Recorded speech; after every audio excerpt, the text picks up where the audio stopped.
Praise the Lord. இயேசுவின் ரத்தம் ஜெயம். தினமும் இயேசு நிகழ்ச்சிக்கு உங்களை கர்த்தராகிய இயேசு கிறிஸ்துவின் நாமத்தில் வரவேற்கிறேன். செய்தியின் தலைப்பு, ஆவியில் எளிமையுள்ளவர்கள் பாக்கியவான்கள். ஆதார வசனம் மத்தேயு 5:3. ஆவியில் எளிமையுள்ளவர்கள் பாக்கியவான்கள். கிறிஸ்துவுக்குள் அன்பானவர்களே, பாக்கியவான்கள் என்றால் ஆசீர்வதிக்கப்பட்டவர்கள், ஆல்ரெடி பிளஸ்டு என்பது பொருள்.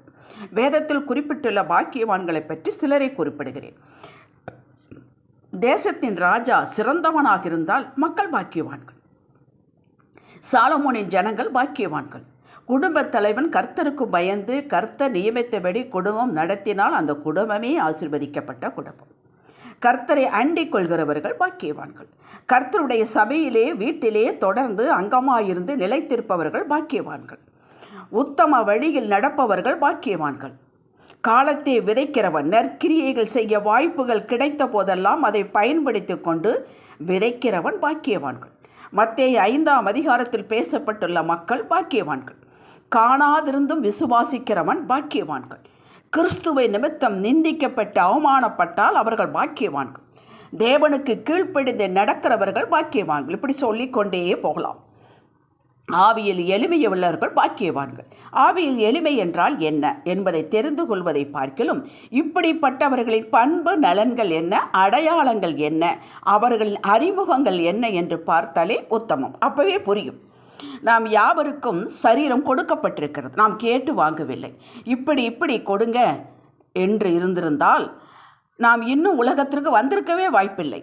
கர்த்தருக்கு கரெக்ஷன் சொல்லிக் கொண்டே தான் இருந்திருப்போம். அதனால்தான் பெரும்பாலான காரியங்களை தேவனே நம்மை கேட்காமலே செய்து முடித்து விடுகிறார். ஆவியில் எளிமை என்பது வேறு, ஆவியில் ஏழ்மை என்பது வேறு.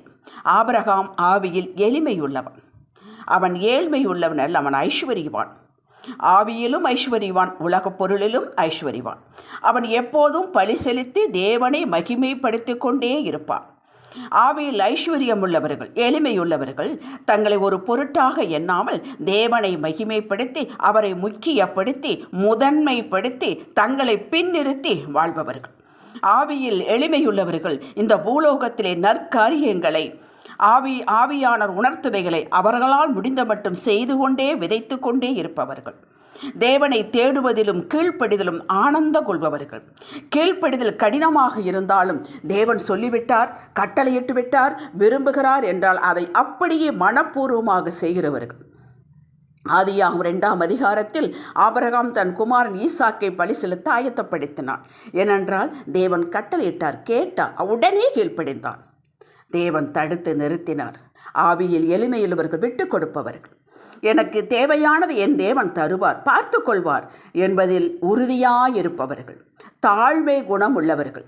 கர்த்தர் தங்களோடு இருக்கிறார், அவர் தங்களை விட்டு விலகுவதுமில்லை, கைவிடுவதுமில்லை என்பதில் நிச்சயம் உள்ளவர்கள். ஆகிலும் அவரது பிரசன்னத்தை உணராவிட்டாலும் அவர் தங்களை கவனித்து கொண்டே இருக்கிறார் என்று எந்த சூழ்நிலையிலும் அமைதி காத்து மனரம்யமாக இருப்பவர்கள். கிடைத்தாலும் கிடைக்காவிட்டாலும் உயர்ந்தாலும் தாழ்ந்தாலும் மனரம்யமாக இருப்பவர்கள். ஏனென்றால் அவருடைய நம்பிக்கை தேவன் மேல் இருக்கிறது. இவர்கள் ஆவியில் எளிமையுள்ளவர்கள், ஐஸ்வர்யவான்கள், குறை சொல்லாதவர்கள், முறுமுறுக்காதவர்கள். இவர்கள் ஆவியில் ஐஸ்வர்யவான்கள். வார்த்தையில் நாட்டம் உள்ளவர்கள். கர்த்தரை அவரது வார்த்தையில் வாக்குகளில் காண்பவர்கள். யோசேப்பை பாருங்கள். அவனுக்கு இத்தனை நடந்தும் பதட்டப்படாமல் சிறையில் இருக்கும் போது கூட மற்றவருடைய நலனில் அக்கறை கொண்டிருந்தார். காந்திஜி எளிமையானவர் தான், ஆனால் அவர் நாவு அசைந்தால் நாடே அசைந்தது. அப்படித்தான் ஆவியானவர்களும் மிகவும் அமைதியாக சந்தோஷமாக இருப்பார்கள். அவர்கள் ஒரு சின்ன ஜெபம் பண்ணினால் கர்த்தர் உடனே செய்வார்.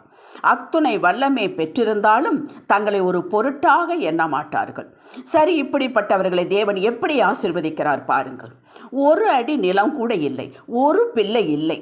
ஆபிரகாமுக்கு இன்று அளவும் கர்த்தருக்குள் இருக்கும் யாவரும் நாம் ஆபிரகாமின் சந்ததி. கேட்டீர்களா? தேவன் தன்னை அறிமுகம் செய்வதே, எனது நாமம் இதுதான் என்று சொல்வதே, நான் ஆபிரகாமின் தேவன் என்று ஆரம்பித்தார். ஆடு மேய்த்து கொண்டிருந்த தாவீதை அரசனாக்கினார். இவன் ஆவியில் எளிமையுள்ளவன்.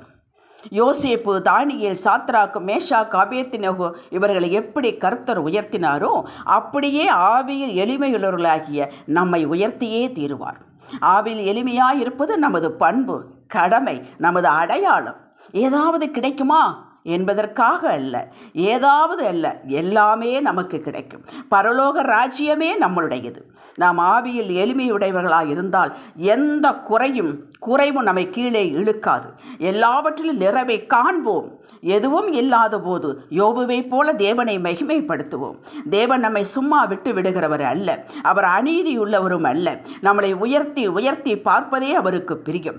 அவர் தாம் செய்ய போகிறதை நம்மிடம் சொல்லுவார், நண்பனை போல நடத்துவார். 1 சாமுவேல் 3ஆம் அதிகாரத்தில் ஒரு சின்ன சாமுவேலை கூப்பிட்டு பேசினார். அவன் தனக்கு கொடுக்கப்பட்ட அந்த சின்ன வேலையில் உண்மையும் உத்தமமாய் ஆனந்தமாய் செய்தான். அவன் வளர்ந்த பின் தீர்க்கதரிசியாக, ஆசாரியனாக, நியாயாதிபதியாக 3 பெரிய போஸ்ட் கொடுத்து தேவன் ஆசீர்வதித்தார். ஒரு காரியத்தில் இது நமக்கென்ன என்று பார்க்காமல், இதில் என் தேவன் மகிமைப்படுவாரா, பிரியப்படுவாரா, மகிழ்வாரா என்று பார்ப்பவர்கள் ஆவியில் எளிமையுள்ளவர்கள். அதன்படி நடப்பவர்கள் ஆவியில் எளிமையுள்ளவர்கள் பாக்கியவான்கள். ஹல்லேலூயா. ஜெபிக்கலாம். அப்பா பிதாவே, ஆவியில் எளிமையாயும் ஐஸ்வர்யங்களாக இருக்க தேவையான சகல காரியங்களிலும் நாங்கள் தேறினவர்களாக இருக்க உதவுங்கப்பா. இயேசுவே நாமத்தில் பிதாவே, ஆமேன். ஹல்லேலூயா.